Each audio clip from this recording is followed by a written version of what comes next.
Hey guys, so we're back today with part 2 of our Starbucks variety pack review. So in part 1 we did the blonde roast, we did the Pike Place, and we also did the Columbia. Not in that order, but they're the pods we did. So now we're going to move on to the House Blend Lungo. Now this is one that I've tried in the past, and I seem to remember liking it. And after trying the Pike Place, it's going to be interesting to see how this one compares, but maybe that's a subject for a separate video. But what we're going to do, we're just going to pour it so you can see the colour of the roast. We'll have a taste of the coffee. But to give you a bit more information on it, intensity-wise, look, we're going up to intensity 8.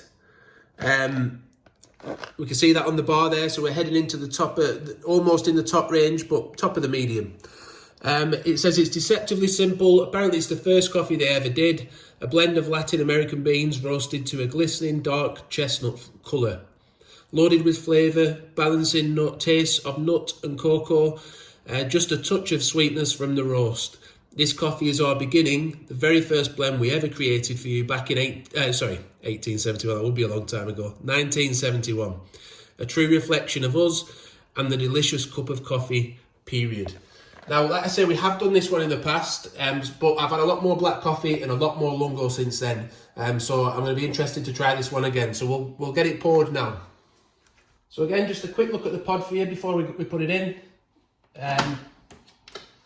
See what it tastes like. Or looks like as well.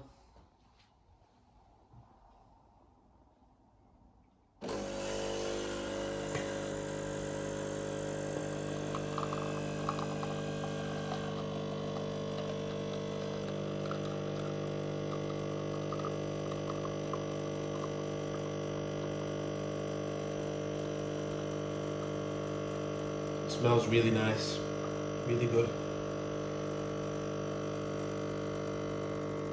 I've been told the Columbia is also quite nice as a Lungo. We didn't try that earlier on, so perhaps in a separate video we'll do that. So if you want to see that, maybe the Pike Place versus the House Blend versus the Columbia, then do follow us and subscribe. We're on Instagram too, at A2B_productions. We'll get this off now and we'll have a little taste. So we just thought we'd give you a quick look at the colour of the coffee before we have a sip, and the crema as well. I have let it cool a little bit, so it's starting to disappear slightly now. But interestingly, I went to a friend's yesterday and he gave me the Pike Place coffee, and he actually put frothed milk in with the Lungo. And it got me to thinking, I wonder how subscribers drink their Lungos. Do you drink it black? Do you have a little bit of milk in it? Like just unfrothed, or do you put frothed milk in it? Let us know in the comments below how you like to enjoy them. Also, Abby, my wife, she did say that she picked up the aroma of the cocoa quite a lot. But we'll give it a little taste.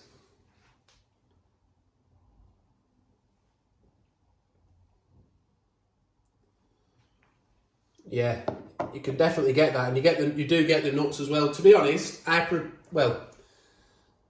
going to save that for a side by side with the Pike Place, but I think I prefer that. I'll give it away now. I think I prefer that. Yeah, so black, the House Blend is very nice, but we'll just put a little drop of milk in just to see what that's like. Just give it a quick stir. Should be using the Nespresso spoons really, forgot to get them.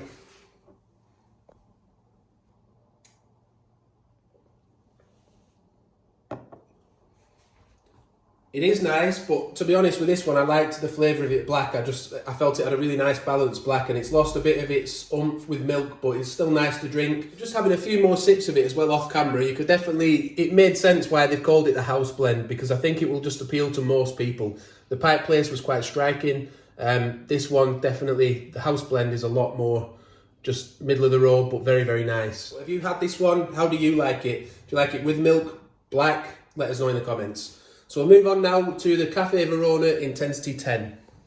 This is one again we've tried in the past, and we also did a video, I don't know if you've been following us for a long time, where we put this against the Illy Purple Pod, the Arpeggio, and also the Altisio, the Virtuo Purple Pod. And that was an interesting taste test against each other. But a little bit more information on it. As we say, Intensity 10, Espresso this one, 40ml, not a Lungo. We've got into the top bar of intensity, and to read what it says, it just says, this is a coffee of one true love and three names. We created it for a Seattle restaurant in 1975 as Jake's Blend. People loved it so much we began scooping it into our stores as 80-20 blend after the recipe. The love was so strong we finally made it official, calling it Verona after the city that inspires so many. All the coffees in the box are 100% Arabica coffee, and the flavour profiles on this one are roasty sweet and dark cocoa notes. So interesting to try it again after so long. I haven't had it for a while. So let's pour an espresso with it now. Don't forget, these can all go back to Nespresso because they're made by Nespresso, so they can all go back and be recycled by them.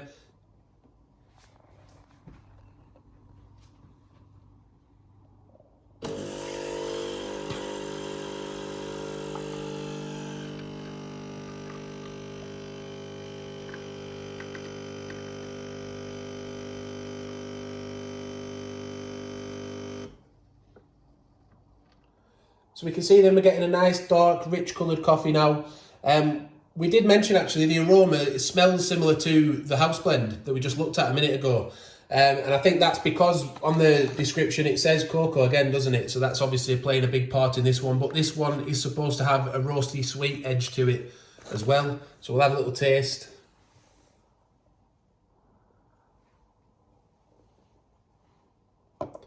Yeah, and you do get sweetness coming through on that one. A lot of it on the Caffe Verona. Again though, just having a quick, taste around the family off camera. There's a definite fruitiness. When I say sweet, it seems a little bit fruity. My wife, Abby, she wasn't actually a big fan of it. Didn't like it very much, but then she doesn't drink a lot of black coffee either. So perhaps in a cappuccino, it'll tone it down a little bit and that might be more preferable there. So we'll make it as a cappuccino now, but this is the benefit of getting a variety pack, isn't it, to try. We'll leave a link in the description to where we got it on Amazon, just in case you want to get it as well. But it is a benefit to be able to try a lot of different ones, but you can equally pick them up at the supermarket, pick up several different ones, but it's nice to try them and find your favourite.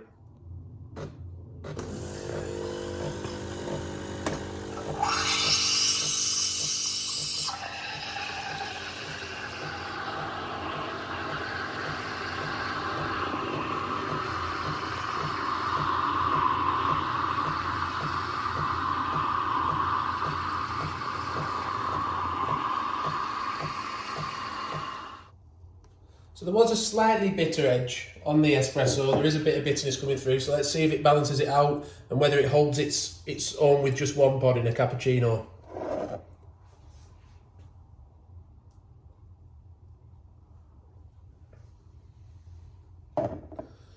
See, for me, I do need more strength in a cappuccino myself, but it does definitely take away that bitter edge. You still get a bit of that sweet fruitiness coming through. But for me, I need something a little bit stronger, a little bit with more of a kick to have just one pod in a cappuccino like that. So we'll move on then and try on that note. Although it's the same intensity, the flavour profile of the Sumatra pod may make it hold its own more, and also the espresso roast. So we'll move on to the Sumatra pod. So we're moving on now, as I said, to a couple of pods that I've never tried before, and that's really interesting for me. It's funny because I found a box of these in the cupboard earlier when I was getting ready for this review that I bought ages ago and just never got round to reviewing. So it's really good to be able to have a go now and see what they taste like. So intensity 10, single origin coffee Sumatra. Now, they've done a really good job with the description on this to lure you in. 100% Arabica again, but it says, like the lush Indonesian island of its origin, this spicy coffee stands alone. Full-bodied, with a smooth mouthfeel, lingering flavours of dried herbs and fresh earth, and almost no acidity. Coffee from Sumatra is the foundation of your most treasured blends, and something we've been honoured to share with you for 4 decades. It's to be made as an espresso, but again, we'll try it as a cappuccino. But really interested to give this one a go. And I may even try and root out, see if I've got any of the old Nespresso aged Sumatra pods. Maybe we could do a comparison with them one time as well. But let's give this a go as an espresso now. When I say it's interesting, this one, it's not my usual flavour profile.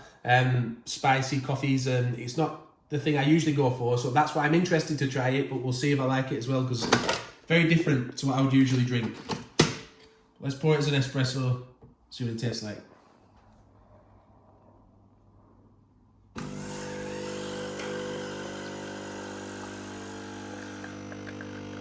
To me, that already looks darker, a different sort of roast already. I might be imagining it because I'm excited to try it.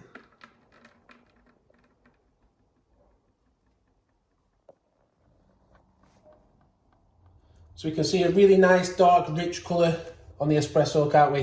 Give it a little taste, see what it tastes like.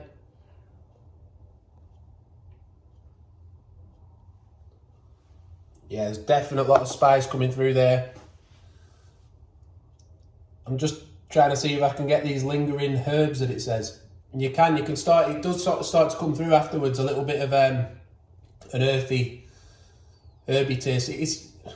I actually like that. Like I said, it's not really in my normal flavour profile of the things I would go for, but I think it's got a nice balance to it, but with a really nice spicy edge. So I'm very glad to try that one, and I'll be interested to see what it tastes like as a cappuccino.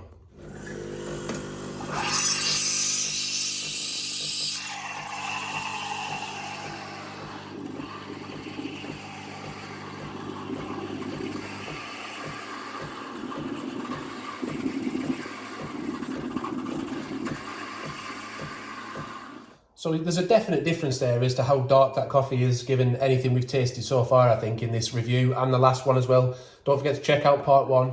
Let's just put it with a bit of milk with it now.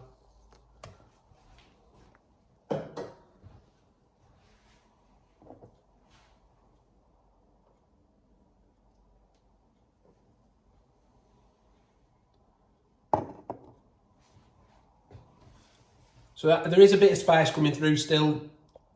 It's kind of holding its own. So perhaps then the only one that's really going to do it for me as a single pod in a cappuccino will be the espresso roast, intensity 11. We'll give that a try, but the Sumatra, I think with 2 pods will definitely be very nice. Maybe some separate videos, trying out different ways of making the coffee with Starbucks pods might be a good idea to try in future as well. This is the espresso roast, intensity 11. Let's take a closer look at that. So the espresso roast then, intensity 11, looking at the flavour profiles, well, it says you can make it as a ristretto or an espresso. So 25ml or 40ml espresso. We've got rich and caramelly notes. And to read the description, every espresso beverage we prepare for you started right here. The quest began in 1975 with a search for the perfect melding. And I had to look that up, and it was sort of just meant blending, really, of beans and roast. Ending months of intense experimentation later with the coffee you're holding in your hand. A recipe for caramelly sweetness, so right it's never been changed. So interesting that, because caramelly, sometimes, you know, it's not always sweet, is it? You can get a burnt caramel, and we sometimes get those flavours coming through, but this one is specifically mentioning sweetness, so rich and sweet caramelly notes. Let's see if we get those in the espresso. I don't know why, but I really like the colour of that pod. I think that's my favourite of all the ones we've seen. Let's see what it tastes like. A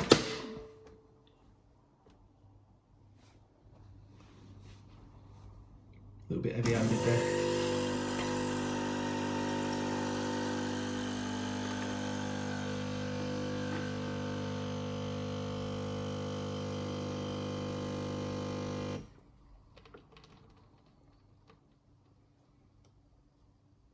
Don't know if it's just me, but I felt that the Sumatra looked a little bit darker than that. But we'll have a little. We'll let it cool a second and then taste it and see whether it tastes more intense than the Sumatra. Well, now that it has settled down, then you can get that rich, dark colour coming through, can't you? We're looking for a rich flavour with caramelly notes. It said. Yeah, it's very striking. Is that? You can tell it is the espresso roast. It is different to the Sumatra. It isn't spicy, but it packs a punch, does that one. And there is a bit of sweetness there as well. I like that. It's a nicely balanced blend. But it'd be interesting to see if it does stand out in a cappuccino finally with just 1 pod, because that would save a lot of money if we can find one that does that, rather than having to use 2.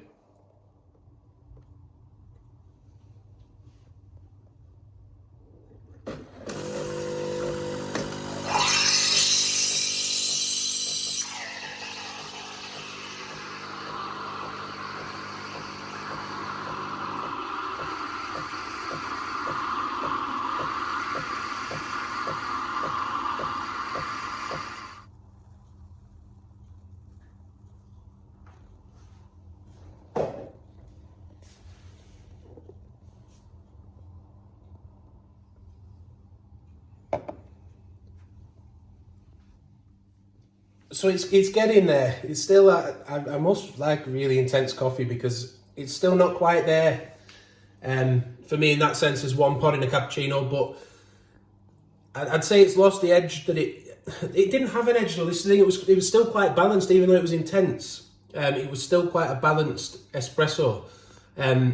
So to be honest, I just prefer that as an espresso. It seems to have lost a little bit of its edge, its flavour really in milk. That's the only way I can describe it. It just seems to have lost its flavour in milk. So I haven't found one yet that works with just one pod in the cappuccino, but perhaps it will for you. Rather than do this one today, effectively, the decaf, it should just be a decaf version of the espresso roast, hopefully tasting the same, shouldn't it? But I thought that might be a good idea for another video, just to see whether they actually do, compare them side by side, see if you can get any sort of taste difference, so that if you're wanting to cut down on your caffeine intake a little bit, you might find this one useful instead, the decaf espresso roast. So thanks for watching. Please do give the video a like if it's helped you, and subscribe to the channel. We're approaching 10,000 subscribers now. Maybe this will be the video that gets us to 10, I don't know. But yeah, hit the notification bell as well so you don't miss any future upcoming videos. Thanks for watching. Bye for now.